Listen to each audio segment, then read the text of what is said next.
हिंदू पंचांग के अनुसार भगवान श्री कृष्ण की प्रिय राधा रानी का जन्म उत्सव भाद्रपद मास के शुक्ल पक्ष की अष्टमी तिथि को मनाया जाएगा, यानी कृष्ण जन्माष्टमी के 15 दिन बाद राधा अष्टमी का पर्व आता है।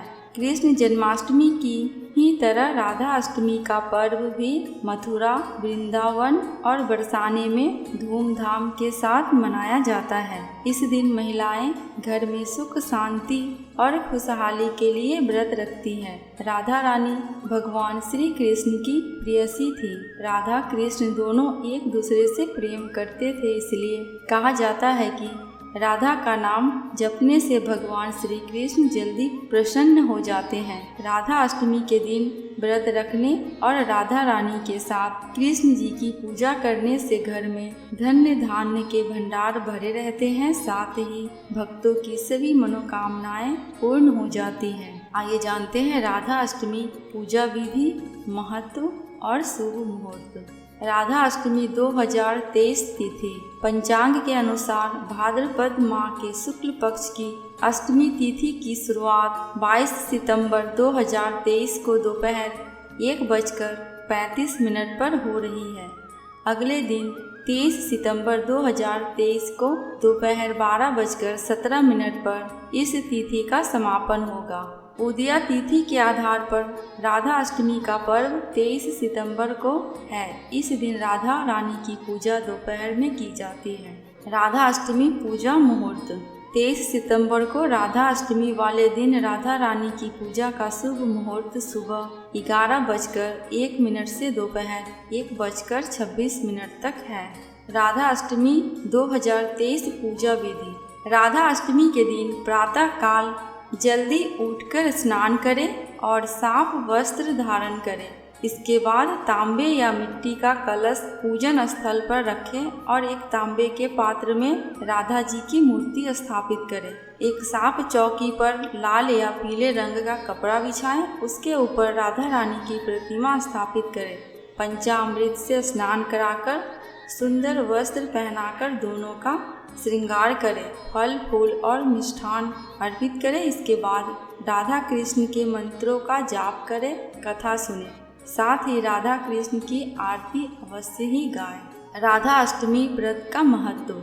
मान्यता है कि राधा के बिना कृष्ण जी की पूजा अधूरी मानी गई है। जो लोग कृष्ण जन्माष्टमी का व्रत रखते हैं उन्हें राधा रानी के जन्मोत्सव यानी राधा अष्टमी पर भी व्रत रखना चाहिए।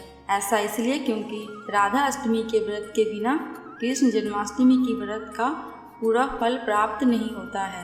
इस दिन व्रत और पूजन करने वालों को सभी सुखों की प्राप्ति होती है। आइए सुनते हैं राधा अष्टमी व्रत कथा।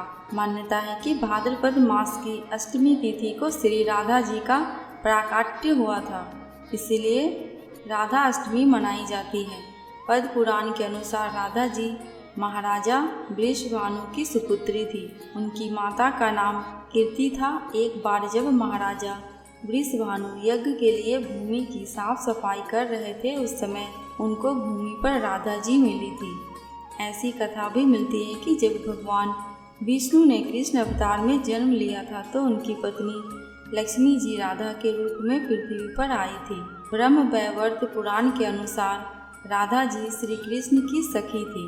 हिंदू शास्त्र के अनुसार माता राधा को श्राप की वजह से पृथ्वी पर आकर भगवान श्री कृष्ण का वियोग सहना पड़ा था। हिंदू पुराण के अनुसार एक बार जब माता राधा स्वर्ग लोक में कहीं बाहर गई थी, उस वक्त श्री कृष्ण विरजा नाम की सखी के साथ विहार कर रहे थे। वापस आने पर दोनों को साथ देख राधा नाराज हो गई और विरजा का अपमान कर दिया। लज्जावश विरजा नदी बनकर बहने लगी। राधा के व्यवहार पर श्री कृष्ण के परम प्रिय मित्र सुदामा को बहुत ही गुस्सा आ गया और वह कान्हा का पक्ष लेते हुए राधा से क्रोधित होकर बात करने लगे। सुदामा का इस तरह का व्यवहार देखकर राधा और भी नाराज हो गई और उन्होंने सुदामा को दानव रूप में जन्म लेने का श्राप दे दिया। तब क्रोध में भरे हुए सुदामा ने भी बिना सोचे समझे राधा को मनुष्य योनि में जन्म लेने का श्राप दे दिया। राधा के श्राप की वजह से सुदामा शंखचूड़ नामक दानव बने, जिसका वध बाद में भगवान शिव ने किया। वहीं सुदामा के दिए गए श्राप की वजह से राधा जी को भी मनुष्य के रूप में जन्म लेकर पृथ्वी पर आना पड़ा और भगवान श्री कृष्ण का वियोग सहना पड़ा।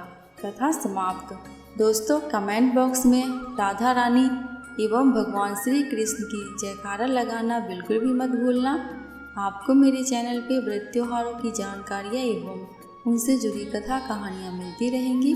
अगर आपको ये वीडियो थोड़ी सी भी उपयोगी लगी हो तो प्लीज़ मेरे चैनल को सब्सक्राइब करके मेरे वीडियो को लाइक एंड शेयर कर देना। अंत तक वीडियो में बने रहने के लिए आपका दिल से बहुत बहुत शुक्रिया।